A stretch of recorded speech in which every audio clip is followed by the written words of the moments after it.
જય શ્રી કૃષ્ણ, જય માતાજી, હર હર મહાદેવ। આજે આપણે મહાકુંભ શા માટે યોજાય છે એના વિશે જાણશું।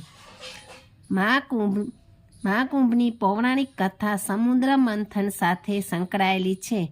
કથા અનુસાર એકવાર દાનવો અને દેવતાઓ વચ્ચે સમુદ્ર મંથન થયું ત્યારે મંથનમાંથી નીકળેલા તમામ રત્નોને એકબીજામાં વેચવાનું નક્કી થયું। પરસ્પર સંમતિથી તમામ રત્નોને રાક્ષસો અને દેવતાઓ વચ્ચે વેચવામાં આવ્યા હતા, પરંતુ આ દરમિયાન જે અમૃત બહાર આવ્યું તે માટે બંને વચ્ચે યુદ્ધ થયું।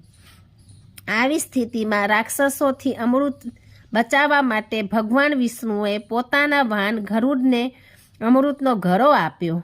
જ્યારે રાક્ષસોએ જોયું કે અમૃત ગરુડ પાસે છે ત્યારે તેઓ તેને છીનવવાનો પ્રયાસ કરવા લાગ્યા। આ ખેંચતાણમાં અમૃતના કેટલાક ટીપા પૃથ્વી પર 4 સ્થળે પડ્યા, જેમાંથી પ્રયાગરાજ, હરિદ્વાર, ઉજ્જૈન અને નાસિકમાં પડ્યા હતા।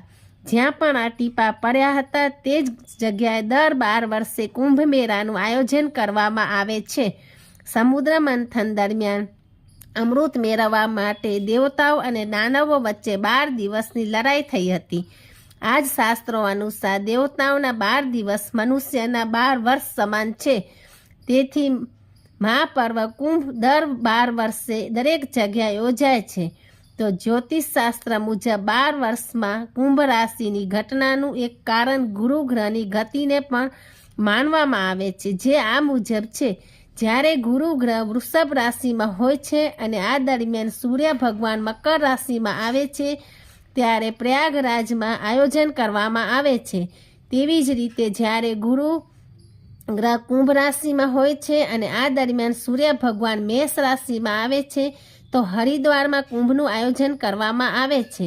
જ્યારે સૂર્ય અને ગુરુ સિંહ રાશિમાં હોય ત્યારે નાસિકમાં કુંભ મેળો એટલે મહાકુંભ મેળો યોજાય છે। જ્યારે ગુરુ સિંહ રાશિમાં અને સૂર્ય મેષ રાશિમાં હોય ત્યારે ઉજ્જૈનમાં કુંભ મેળાનું આયોજન થાય છે। આવી રીતે 4 જગ્યાએ મહાકુંભનું આયોજન દર 12 વર્ષે કરવામાં આવે છે। તો આ હતા મહાકુંભની પૌરાણિક કથા। જય શ્રી કૃષ્ણ, જય માતાજી, હર હર મહાદેવ।